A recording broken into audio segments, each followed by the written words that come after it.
Good morning বন্ধুরা, সবাই কেমন আছো? ভালো আছো? আমি ভালো আছি। তোমরা ভালো আছো তো? আমি সাথী সেনগুপ্ত ব্লগ থেকে আরেকটা নতুন ব্লগ নিয়ে চলে আসলাম। সকাল সকাল আমি সকালবেলা উঠে আমার ছেলে স্কুলে চলে গেছে আর ওর বাবাও কাজে চলে গেছে। ওরা বেরানোর পরে আমি আবার একটুখানি গিয়ে শুয়েছিলাম, শরীরটা ভালো লাগছে না। তারপরে উঠলাম, উঠে একটুখানি ঠাকুর নমস্কার করে তারপরে কাজে হাত দিলাম। যাই হোক, রাত্রেবেলা চুলটা বেঁধে শুয়ে সেই চুলটা খোলা হয়নি, এখন খুলে নিচ্ছি। আর এদিকে তো আমি সকালবেলায় যখন ছেলে স্কুলে গেছে, ওর বাবা কাজে গেছে, তখনই রান্নাঘরটা প্রায় পরিষ্কার করে নিয়েছি। এখন রান্নাঘরে আমি ভাত আর ডাল বসিয়ে দিয়েছি। আর এখানে আমি এখন ঘরটা পরিষ্কার করে নিচ্ছি। দেখতেই তো পাচ্ছ যে ঘরটা একদম গোছানো হয়নি, মানে বিছনাটাও তোলা হয়নি। এবার বিছনা টিছনা তুলবো। বিছনাটা তুলতে আমার একটু বেশি সময় লাগে, জানোই তো। ঝিলিক আছে, ঝিলিককে একটু পরিষ্কার করবো, তারপরে ওর বিছনাটাও একটুখানি গুছাবো। তাই সব কাজ করে মানে ওর বাবা যখন কাজে বেরিয়ে যায় তখনই চাটা করে রেখেছি। হ্যাঁ, আমার মুখ টুক ধোয়া হয়ে গেছে, সব কিছু হয়ে গেছে। চাটা খেতে খেতেই আমি ঘরটা পরিষ্কার করে ফেলছি। তারপরে আছে তো অনেক কাজ আছে, কারণ আজকে যেহেতু সোমবার, আমার তো আজকে নিরামিষ রান্না, ওগুলোও করতে হবে। আগে ঘরটা না পরিষ্কার করলে না ভালো লাগে না। প্রথমে আমি সকালবেলা ওর বাবা আর আমার ছেলে যখনই চলে যায় অফিসে, তারপরে আমি ভাতটা বসিয়ে আমি এই বিছনাগুলো তুলে নিই। বিছনাটা তুলে ঝিলিকের বেডটাকে পরিষ্কার করে, আমাদের বিছনাটাকে পরিষ্কার করে তারপরে রান্নাঘরে যাই রান্না করতে, বাদবাকি কাজগুলো করতে। এদিকে ভাতটা আমার বসানো হয়ে গেছে।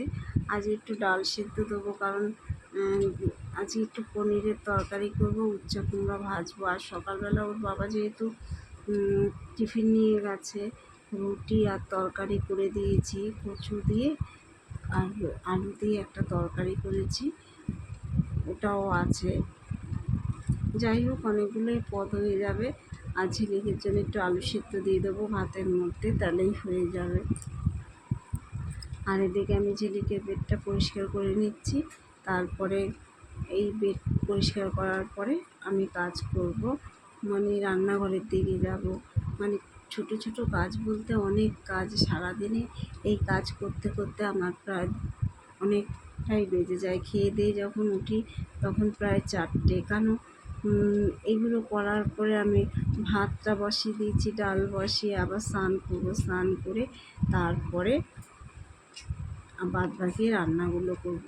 তার মাঝে একটুখানি কাটাকুটিটাও করে নিতে হবে, কারণ উচ্ছে আর কুমড়া ভাজা আছে যেহেতু, ওটাকেও আমি কেটে রেখে দেবো, তারপরেই স্নানে যাব। আর এদিকে দেখো আমাদের আমার ছোট এক ছেলে, মানে আমার ভাইয়ের ছেলে, ও আবার সকালবেলা আমাদের ঘরে না আসলে ওর ভালো লাগে না। ও চলে আসে বুম্বার সাথে খেলতে। ও যেহেতু বুম্বা ওর বয়সী, তাই ওর সঙ্গে খেলতে ও চলে আসে। যাই হোক, ও ওইদিকে খেলছে আর আমি এদিকে এগুলো পরিষ্কার করে নিচ্ছি। আর আমার কাজের মাসি এসে কাজ করে দিয়ে গেছে, কারণ ঘর মোছা আর কাছাকাছি হয়ে গেছে, আর মা ওগুলো ছাদে মেলতে গেছে। আর আমি এদিকে ঘরটাকে একদম পরিষ্কার করে তারপরে রান্নাঘরের দিকে যাব।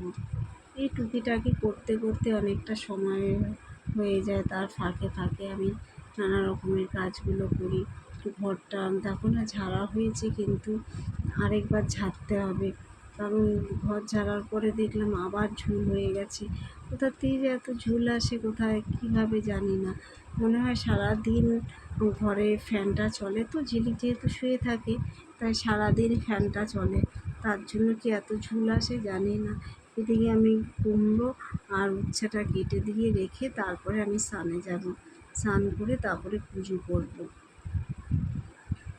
আর সোমবার দিন হলে একটা চিন্তাও করে যায় যে কী রান্না করব, কী রান্না করব। সোম মঙ্গল এই দুদিনই আমার হচ্ছে নিরামিষ, জানো তো।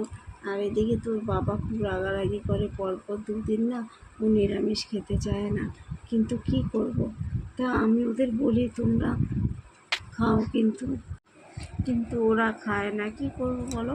তবুও আগের দিন যেহেতু আমাদের মাংস হয়, রবিবার মানেই মাংস, তাই ওই মাংসটা থাকে। মাঝে মধ্যে মাংসটা বের করে গরম করে দিই। আজকেও আছে, আজকে অল্প আছে, ওটা রাত্রেবেলা দেবো। আমার ছেলে তো আবার মাংস খেতে খুব ভালোবাসে। আর আজকে শুধু উচ্ছে কুমড়া ভাজা করছি আর পনিরের তরকারি করছি। পনিরের তরকারিতে পনিরটা আমার ছেলে খুব ভালোবাসে খেতে। দুপুরবেলা পনিরের তরকারি দিয়ে দেবো, আর রাত্রেবেলা মাংস আছে, মাংস দিয়ে দেবো। আর এখানে আমার উচ্ছেটা কাটা একদম কমপ্লিট হয়ে গেছে। এরপরে আমি যাব স্নান করতে, যেন স্নান করে পুজোটা দিয়ে নেবো।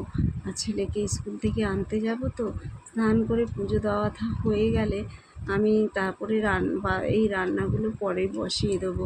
এই রান্না করতে করতে ছেলেকে আনতে যেতে পারবো। কিন্তু রান্না হয়ে গেলে পুজো করে, অর্ধেক পুজো করে আর ছেলেকে আনতে যেতে খুব অসুবিধা হয়। তাই দেখো আমার তো ভাতটা বসানোই হয়ে গেছে, প্রায় হয়ে গেছে। আর এদিকে আমি ডাল সেদ্ধ বসিয়ে দেবো। আর মাকে বলেছি, মা তুমি এটা দেখো, আমি স্নান করে আসছি। আর আমার মা আমার সঙ্গে আছে বলে আমার অনেক কাজে হেল্প হয়, জানো তো। যাদের মা আছে তারা জানে যে মা থাকলে কতটা সাহায্য করার মতন একজন লোক আছে। আর যেহেতু আমি একা থাকি, মানে আমার শ্বশুর শাশুড়ি ওরা আলাদা থাকে, আমি বাপের বাড়িতে থাকি, তার জন্য আমার মা প্রায় দিনই আমার সঙ্গে থাকে। কারণ আমি একটুখানি কিছুদিন বাদে বাদে আমি একটু অসুস্থ হয়ে যাই, তাই জন্য মা আমার কাছে এখন আপাতত আছে। জানি না কতদিন থাকবে, আবার ভাইয়ের বাড়িতেও চলে যাবে, কারণ ওই দিকের সংসারটাকেও তো মাকে দেখতে হবে, আমার কাছে পড়ে থাকলেই হবে না। যাই হোক, মাকে তো সব দিকেই দেখাদেখি করতে হবে। যেমন মা আমার, তেমন ভাইয়েরও আছে, দিদিরও। আমার দিদির বাড়িতেও যায় মাঝে মধ্যে, আবার বেশিরভাগটাই আমার কাছে থাকে আর ভাইয়ের কাছে থাকে। তা আমি বললাম পুজো কয়টা দিন থেকে যাও আমার কাছে একেবারে। আবার আমরা পুজোতে বেরাবো, তখন তো আবার ঝিলিককে দেখার জন্য লোক লাগবে। মানে কি, ঝিলিককে একমাত্র আমার মাই খাওয়া দাওয়া করাতে পারে, আর এছাড়া কেউ করতে পারে না। আর এদিকে দেখো আমি স্নান করে এসেছি, স্নান করে এসে আমার পুজো দেওয়াটা হয়ে গেছে। আর এই দেখো আমার গোপাল বসে আছে। গোপালকে আমি খুব ভালোবাসি। আর আমার পুজো দেওয়া হয়ে গেছে। আর এদিকে বাদবাকি রান্নাটা বাকি ছিল, সেটা আমি করে নিচ্ছি। হচ্ছে পনিরের তরকারি। আচ্ছা, পনিরের তরকারিটা খুব সুন্দর হয়েছে, কালারটা এত সুন্দর হয়েছে। মাঝে মাঝে তরকারিগুলো বেশ সুন্দর হয়, আবার এক একদিন তরকারিগুলো এত বিচ্ছিরি হয় কী বলবো। আর এদিকে আমি স্কুলে যাওয়ার জন্য রেডি হচ্ছি, কারণ আমার পনিরের তরকারিটা হয়ে গেছে, ভাত টাত সবই হয়ে গেছে। আর ছেলেকে স্কুলে আনতে যাব। এদিকে আমার মনে হয় রিক্সা এসেও দাঁড়িয়ে আছে। আমি তো এখন হেঁটে হেঁটে যাই না, কারণ আমার যেহেতু কোমরে ব্যথা, তাই রিক্সা আসে, রিক্সায় উঠি আর ছেলেকে নিয়ে আবার চলে আসি। এরপরে ছেলেকে যাব আনতে। ছেলের স্কুলটা যাই হোক বেশি দূর না, যেতে রিক্সায় করে যেতে 10-15 মিনিট লাগে, আর হেঁটে যেতে তো অনেকটা সময় লাগবে, তার জন্যই। আর ব্যাপার হচ্ছে হাঁটার থেকেও বেশি হচ্ছে ওর যা ভারী ব্যাগ, ওই ভারী ব্যাগ নিয়ে আমি স্কুল থেকে আসতে পারি না। ও ব্যাগের মধ্যে সমস্ত বইপত্র ঢুকিয়ে আনে, আর আমার এত কষ্ট হয় টানতে, তার জন্যই মনে হয় কোমরের ব্যথাটা বেড়ে গেছে। এবার তো এসে গেছি বাড়িতে, এবার আমরা খাওয়া দাওয়া করব। দেখো পনিরের তরকারিটা কি সুন্দর হয়েছে। এবার খাওয়া দাওয়া করতে বসবো। আমি আমার ছেলেকে ডাকছি, আয় খেতে আয়, খুব খিদে পেয়েছে। সেই সকালবেলা চা আর রুটি খেয়েছি, আর কিছু খাইনি। আর এটা হচ্ছে সেই কচুর তরকারিটা, খুব সুন্দর হয়েছে। তাহলে আজকে বেশি আর কিছু দেখালাম না, এতটাই আমার ব্লগটা। আবার পরের একটা ব্লগ নিয়ে আবার তোমাদের কাছে চলে আসবো। Tata, bye bye.